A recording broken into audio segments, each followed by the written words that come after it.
Welcome to World's UK, your trusted source for breaking headlines, global insights, and sharp analysis from around the world. If you're new here, don't forget to hit that subscribe button and turn on notifications so you never miss an update. The world watched in disbelief as Nicolas Maduro, Venezuela's embattled president, stood before a judge in a New York courtroom, no longer a powerful leader, but a prisoner in foreign custody.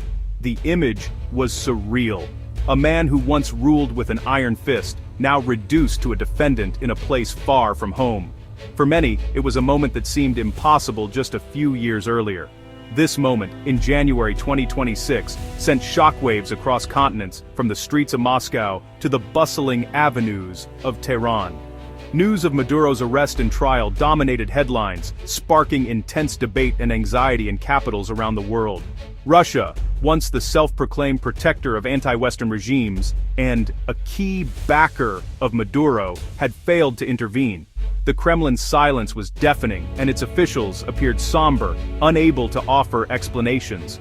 This event was not an isolated incident. It was the dramatic climax of 3 years of unraveling Russian influence. The ties that once bound Moscow to its allies were fraying, and the world was taking notice. Putin's carefully constructed alliance network, designed to challenge American dominance and project Russian power, was collapsing before the world's eyes. Once solid partnerships were now marked by tension, mistrust, and visible absences. The promise of Russian protection, once a source of confidence for embattled regimes, was exposed as empty rhetoric. Allies who had relied on Moscow's support now felt abandoned and vulnerable. Cracks had appeared across Russia's sphere of influence, growing wider as partners faced mounting crises, and Moscow stood by, unable or unwilling to help. The sense of uncertainty was palpable. From the war-torn streets of Syria to the embattled neighborhoods of Caracas and the tense corridors of power in Tehran, Russia's inability to provide meaningful assistance revealed the limits of its reach and the fragility of its alliances. This is the story of the dominoes falling. How, between 2023 and 2026, Russia's most important alliances crumbled one after another, setting off a chain reaction that would reshape the global order. We'll explore the devastating war in Ukraine, the economic collapse that followed, and the growing diplomatic isolation that left Moscow powerless on the world stage. In the end, Russia's reputation as a reliable partner was shattered, leaving its former allies to fend for themselves and forcing a dramatic realignment in global politics. Russia's war in Ukraine, launched in 2022, was meant to be a swift and decisive campaign, a show of strength that would quickly bring Kyiv to heel and reaffirm Moscow's dominance on the world stage. Instead, it became a grinding, catastrophic conflict that dragged on for years, consuming lives, resources, and hope on both sides. By 2024, the toll was staggering. Over 1 million Russian casualties, countless wounded, and endless resource demands had gutted Moscow's global reach. The Russian military, once feared, now struggled to replace lost equipment and exhausted troops. Elite troops and advanced weapons were pulled from distant foreign bases to reinforce the battered front lines in Ukraine, leaving Russia's overseas interests dangerously exposed. Naval fleets stayed home, and Russia's once formidable military presence abroad all but evaporated, as resources were redirected to the war effort. Western sanctions bit deep, crippling the economy and cutting off access to vital technology, foreign investment, and global markets. Russian industries struggled to adapt, and ordinary citizens felt the pinch as shelves emptied and prices soared. The Kremlin funneled nearly all available resources into the war, abandoning foreign aid, development projects, and overseas investments that once bought influence and loyalty. Struggling allies like Venezuela and Syria, who had long relied on Russian support, now received only empty promises and delayed shipments as Moscow's attention and money dried up. Russia could still issue defiant statements and project bravado on the world stage, but it had no means to back them up. Its words rang hollow.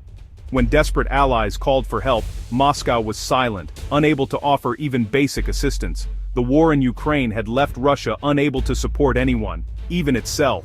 Hospitals overflowed with wounded soldiers, and food shortages became a daily reality for many.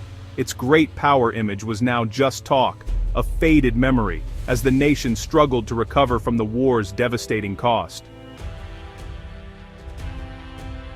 The first public sign of Russia's fading power came in September 2023, in Nagorno-Karabakh. Russian peacekeepers meant to guarantee security for Armenia stood aside as Azerbaijan reclaimed the region in a lightning offensive. Armenia, a formal Russian ally, invoked its security pact. Moscow did nothing. The message was clear. Russia's commitments were conditional, and Ukraine consumed all its focus. Armenia pivoted to the west, freezing its participation in Russia's security bloc. The world saw Russian soldiers watching as refugees fled, proof that Moscow's promises meant little. This was the first domino, a warning to other allies. If Russia wouldn't defend a treaty partner on its border, what hope did distant friends have? The lesson was clear. Russia's support was unreliable. Other allies would soon learn this the hard way. Syria was once the showcase of Russian power in the Middle East, but by 2024, as Ukraine drained Moscow's resources, Russia quietly withdrew troops and air defenses from Syria. Assad's regime, weakened and isolated, sought new partners in the Gulf and China. In late 2024, 2024, revitalized rebels launched a swift offensive, overwhelming Assad's depleted forces. The world waited for Russian intervention. None came. Russia's remaining forces retreated, abandoning their prized naval base at Tartus. The fall of Damascus was a public humiliation for Moscow. Years of investment vanished overnight. The message to the world: Russia's protection was fleeting and unreliable. Another ally was left to collapse. For years, Venezuela was Russia's key foothold in the Americas, a rare outpost of Moscow's influence in the Western Hemisphere, propped up by billions in loans, advanced weaponry, and a steady stream of military advisors. The Kremlin saw Caracas as a strategic partner, a way to challenge U.S. dominance in its own backyard and project Russian power far from home. But as Russia's war in Ukraine dragged on, the costs mounted and its global ambitions began to shrink. Support for Maduro, once unwavering, quietly evaporated. Russian aid slowed to a trickle, and the once bustling embassy in Caracas fell into disrepair. By 2024, Venezuela was forced to look elsewhere. New deals with China, India, and Turkey offered lifelines, reducing its dependence on Moscow and signaling a shift in global alliances. The Kremlin's grip on Caracas was slipping away. Then, U.S. sanctions relief opened the door for Venezuela to rejoin global markets, further weakening Russia's leverage and isolating Moscow from its former ally. The turning point came on January 3, 2026. In a stunning display of speed and precision, U.S. Special Forces captured Maduro in Caracas, ending his rule in a matter of hours and catching the world off guard. The world held its breath, waiting for Russia's response, but there was only silence from Moscow. No military action, no bold statements, just a void where power once stood. Moscow managed only weak condemnations, exposing its impotence and the limits of its reach. The era of Russian intervention in Latin America seemed to be over. Rumors swirled of a secret understanding between Washington and Moscow, an unspoken deal that allowed the U.S. to act unchallenged, deepening the humiliation for the Kremlin. The capture of Maduro shattered Putin's carefully crafted image as a global protector. For ordinary Russians, it was a moment of disbelief and quiet anger.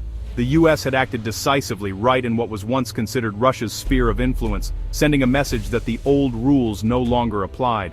For other nations, the message was unmistakable. Russia could no longer defend its friends, and its promises of protection rang hollow. The fall of Maduro ended the illusion of Russian power in Latin America, leaving behind only faded symbols and abandoned ambitions. Moscow was sidelined, its influence gone, its superpower status, at least in the Americas, now just a memory. Russia and Iran's partnership was built on shared opposition to the West. Iran supplied drones for Russia's war, expecting support in return. But as Russia's weakness grew, Iran hedged its bets, deepening ties with China and seeking new energy partners. Iranian officials voiced frustration at Moscow's lack of real support. The breaking point came in 2025, when U.S. and Israeli strikes devastated Iran's nuclear facilities. Tehran looked to Moscow for help. None came. Russia offered only muted calls for restraint, refusing to provide air defenses or intelligence. For Iran, this was betrayal. The alliance was exposed as hollow. Russia took Iranian aid but gave nothing when it mattered. Trust evaporated, and the partnership effectively died. Russia was too weak. or too unwilling to confront its adversaries. Another key relationship collapsed. Russia's foreign policy failures sparked rare public frustration at home. The capture of Maduro by US forces was a bitter humiliation, contrasting sharply with Russia's endless war in Ukraine. Even loyal Kremlin figures admitted envy at America's swift, decisive action. Nationalist commentators urged Putin to reclaim his strongman image. Analyst Abbas Galyamov summed it up. What Putin promised in Ukraine, Trump did in half an hour. The comparison was devastating, highlighting Russia's costly failures. Putin's project of restoring Russian greatness was in jeopardy. The loss of Syria, Iran, and Venezuela challenged the very core of his legitimacy. The Kremlin looked weak, ineffective, and outmaneuvered. By 2026, Russia's reputation as a reliable partner was destroyed. Moscow's promise to protect allies, central to its foreign policy, was exposed as a hollow boast. Armenia, Syria, Iran, and Venezuela all faced crises. Russia abandoned each in turn. The world saw a pattern. Alliances with Moscow were worthless when tested. Nations in Central Asia, Africa, and the Middle East began to look elsewhere for security. Russia was no longer a credible counterweight to the West or China. Its brand was damaged politically, economically, and militarily. Trust in Moscow evaporated, and its alliances unraveled. Russia had gambled its global reputation and lost everything.